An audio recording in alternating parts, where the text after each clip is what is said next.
In order to provide some background, my mother-in-law is the type of person who enjoys flaunting even the smallest achievements in the most extravagant manner.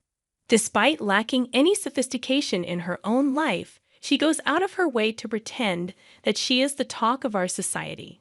One glaring example of her absurd behavior is the monthly club party she hosts. To clarify, there is no actual club. She merely invites her friends and coworkers for an evening gathering because they share the same profession.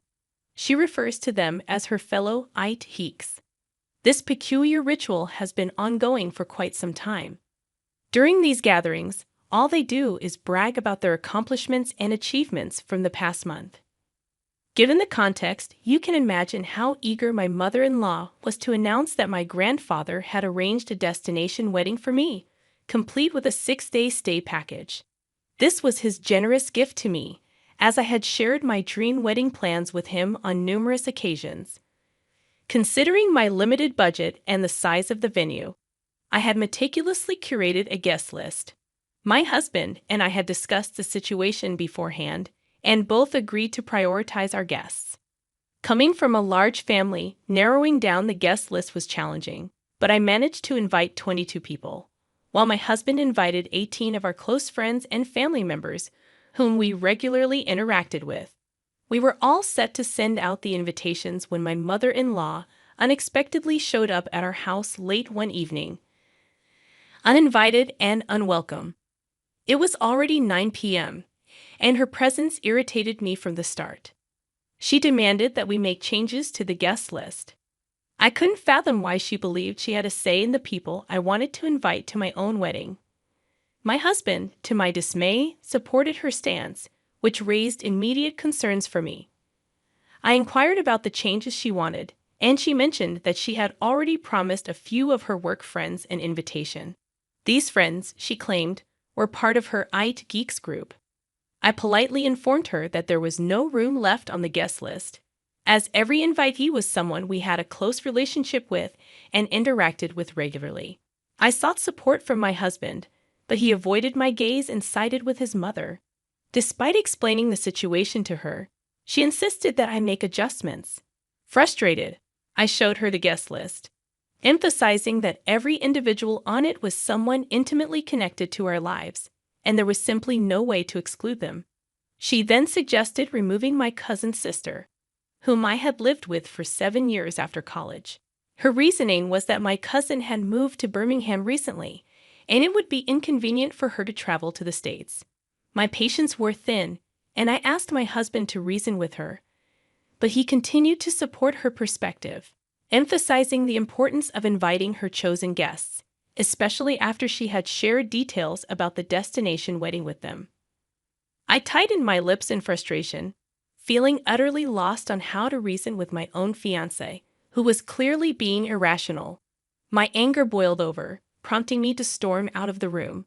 The following day, I woke up with a resolve. I would give them a taste of their own medicine. If they could be so thoughtless about my wedding, all for the sake of saving face in front of their colleagues, then I could be equally inconsiderate. I dialed my grandpa and recounted the events from the previous night. When I finished explaining, I made it clear that I wouldn't waste my energy trying to make them see reason. Instead, I decided to strip away the main attraction from their little charade. I informed my grandpa, whom I loved dearly, that I was removing him and grandma from the guest list, along with my dad's brother and his family. I also asked him to resign the gift he was giving me since he was no longer invited. Thankfully, my grandfather understood my intention and supported me without harboring any resentment. When I sent the updated guest list to my mother-in-law and fiancé, they were taken aback. I calmly informed them that those were the only individuals I could remove, but in doing so, we had lost our wedding venue. I made sure my fiancé understood the urgency of finding a new venue within the next 2 months or postponing the wedding. Additionally, there was the hassle of reprinting the invitation cards and arranging accommodations for out-of-town guests. I wanted both of them to grasp that none of this predicament would have arisen if it weren't for the generosity of someone in my family who had funded half of our wedding. However, I didn't expect them to suddenly start apologizing for their actions. My mother-in-law came over again, expressing remorse for coercing me into altering the guest list. She implored me to call my grandpa and invite him back, asking him not to cancel the hotel reservation or make any changes. I couldn't help but wonder why she was apologizing now, after she had already achieved what she wanted. She had made a commitment to her colleagues, and now they were receiving invitations. This weighed heavily on her, and she vocalized her frustration, noting that inviting them wouldn't make sense unless the wedding was at a destination. She emphasized that a non-destination wedding would be ordinary and uninteresting to others. Upon hearing her express these thoughts, my husband finally admitted that he regretted supporting her decision. However, I wasn't ready to let his actions off the hook so easily. I reminded him that he shouldn't need extreme measures for him to support me in obvious situations. Although he apologized once again, I made it clear that my decision was final. It was a done deal, and even if I were to reinvite my grandpa, we wouldn't get back his incredibly generous gift. Was I being an angel for standing my ground? I recognized that, ultimately, the wedding was mine, and I should focus on myself. Yet, I couldn't help but feel a bit petty about not reversing my decision. Did this make me a bad person? However, my mother-in-law wasn't finished causing problems for us. As I mentioned in my previous post, I had no intention of asking my grandpa to reinstate his gift. This decision visibly upset my mother-in-law to the point where she began a habit of calling my fiancé every other day. She portrayed me as an ungrateful troublemaker seeking revenge. While, yes, I had taken certain actions that made me feel good, her labeling me ungrateful when she was responsible for this situation felt like too much. But it didn't end there. She went a step further, advising my fiancé to reconsider his life decisions, insinuating that what I had done was just the beginning and that his life would be this way if he married me. During one of these conversations, my fiancé was speaking on speakerphone, and I overheard these hurtful words. I was grateful for this transparency because I knew that my fiancé typically concealed anything that could potentially create discord in our relationship. He did tell his mother that she had crossed the line, but he didn't confront her more assertively. It's his relationship with his mother, and I understand that I can't ask him to sever ties with her just because she dislikes me. However, I am aware that if her interference continues, I might reach a breaking point, as I can't imagine enduring this for the rest of my life. Today, I had a heart-to-heart with my grandpa, sharing the news about the new wedding venue we had secured. While it didn't align with the vision I cherished my whole life, it was still a beautiful place, and I found happiness in it. I reassured him that he was invited again, and his laughter warmed my heart. My gratitude and love for him overwhelmed me. He had consistently supported me in everything I did, and he continued to do so now. Confronting my husband about my mother-in-law's escalating behavior became necessary. Our conversation delved into the awkwardness certain situations had created and the pain they had caused. In the end, my husband promised to address the issue with his mother and clarify her role in our lives. I hoped for a smooth journey forward, devoid of any more drama. Finally, the wedding day arrived, and I am now officially married. Despite the unexpected turns, the wedding was a thing of beauty, and my happiness knew no bounds. I couldn't help but smile when I noticed my mother-in-law sulking in a corner with her work friends, whom she had invited. In a surprising turn of events, my grandpa gifted us a house as a wedding present, a joint gesture from him and my uncles. In the grand scheme of things, I am just thrilled to embark on this new chapter of my life with my husband. I wanted to share this update with all of you who have been a part of this journey in your own way.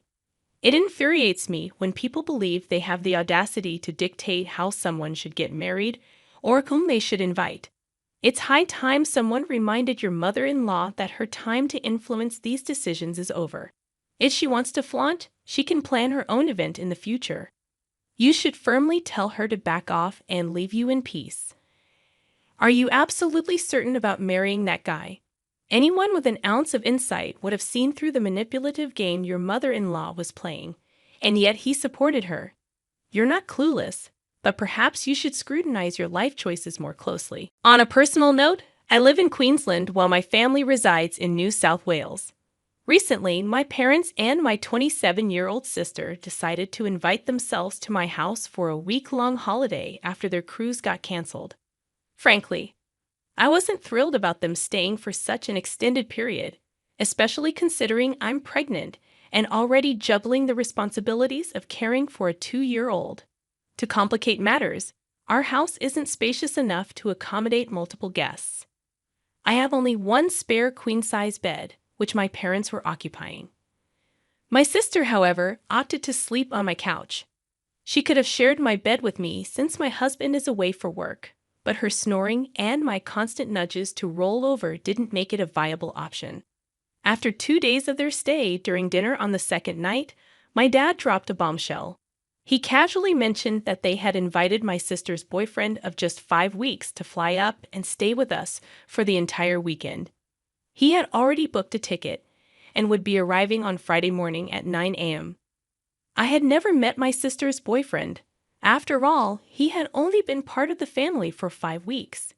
What infuriated me was that no one bothered to consult me beforehand. Moreover, I didn't have the space for him to stay comfortably. He would have had to sleep on my couch, and my sister would either need to share the couch or my bed with him. The idea of a stranger sleeping in my house while my 2-year-old son was in his own room was unsettling. In sheer frustration, I called my husband, and together we decided to firmly refuse the arrangement. We believed their behavior in inviting a stranger into our home was completely unacceptable. When I called my sister to communicate our decision while I was at work, my mother exploded in anger. She berated me, questioning my judgment and accusing me of doubting their ability to judge someone's character. According to her, they wouldn't invite someone into our house who couldn't be trusted, even though they had met him fewer than 10 times. Eventually, they hung up on me, hastily packed their belongings, and left my house. Later, they sent me a text message claiming that my husband had manipulated my thoughts against them, and that they were leaving not because they were wrong, but because I had been an inhospitable host. According to them, I had become a terrible person since being with my husband for the past 10 years. 3 days passed, and they attempted to call me, acting as if nothing had transpired. Their inability to comprehend my reaction left me utterly baffled. I am left wondering if anyone can shed light on their perspective and help me make sense of this situation. Am I overreacting? I don't think so. I believe I was being a responsible parent, not an unreasonable person. I didn't invite them, and I certainly don't have a serial obligation to be a gracious host to a family that essentially invaded my home. To top it off, they invited a 4th person, a complete stranger, to stay without my knowledge or consent. Their entitlement is baffling. It's almost like they can't stand the fact that I've grown up and am making decisions without seeking their approval. This is the moment to establish boundaries. In my response, I made it clear that I'm not a terrible host because I didn't invite them in the first place. They invited themselves. I generously accommodated them despite the disruption to our usual routines. However, inviting another person into my home without my consent was completely unacceptable. Their tantrum when I refused to cave in and their subsequent decision to leave for alternative accommodation, all the while attacking my character, means there will be a new set of rules before I consider hosting them again. I won't be going to hang out with them after the immature behavior they displayed in my house. I've had enough of their inappropriate actions for now, and I've decided to limit my contact with them until I feel I can face them again. They crossed a line by inviting someone I've never met into my home without my approval. They didn't ask, they simply informed me that it was happening. The fact that they mentioned my seemingly good mood indicates they were aware it wasn't a good idea. They assumed I would be a pushover and allow it. I'm standing up for myself and the safety of my children, and I know I'm not in the wrong here. I'm a 33-year-old woman, currently 5 months pregnant, while my 35-year-old husband is away on a business trip, set to return next month. This is my first pregnancy, and recently, I've been required to continue working at the office. When I first met my husband, he was incredibly skinny, and his eating habits were restricted due to his mother's cooking. She avoided spices, sauces, herbs, and even salt, sugar, and pepper, believing this bland approach was healthier. My husband grew accustomed to this tasteless diet, but when he tried my cooking, he realized there was a world of flavor beyond his mother's limited recipes. One Wednesday, I indulged my curry craving and made a large batch. While I usually had pre-prepared meals in the freezer, this time, I gave in to the temptation. I left the extra portions in the fridge. On that day, my in-laws unexpectedly visited, having a spare key in case of emergencies. When I returned home, ready to enjoy my curry, I found it replaced by a dish made by my mother-in-law, who had thrown my meal away, claiming it tasted spoiled. Unable to stomach her cooking in my pregnant state, I discreetly gave the unwanted food to a homeless person. However, someone witnessed my act of kindness and informed my in-laws. Suddenly, I found myself bombarded with accusatory messages, even from my mother-in-law. My husband supported me, but now I'm questioning if I overreacted. Honestly, OP, it seems like your in-laws are trying to control your life. Their invasion of your home, even when you're not there, is a huge red flag. And while the focus seems to be on your mother-in-law throwing away your food, the real issue here is the lack of boundaries. Setting firm limits with your in-laws is essential before your child is born. Consider changing the locks and installing security cameras to maintain your privacy and peace of mind. Remember, your home is your space, and you deserve to feel safe and respected within it.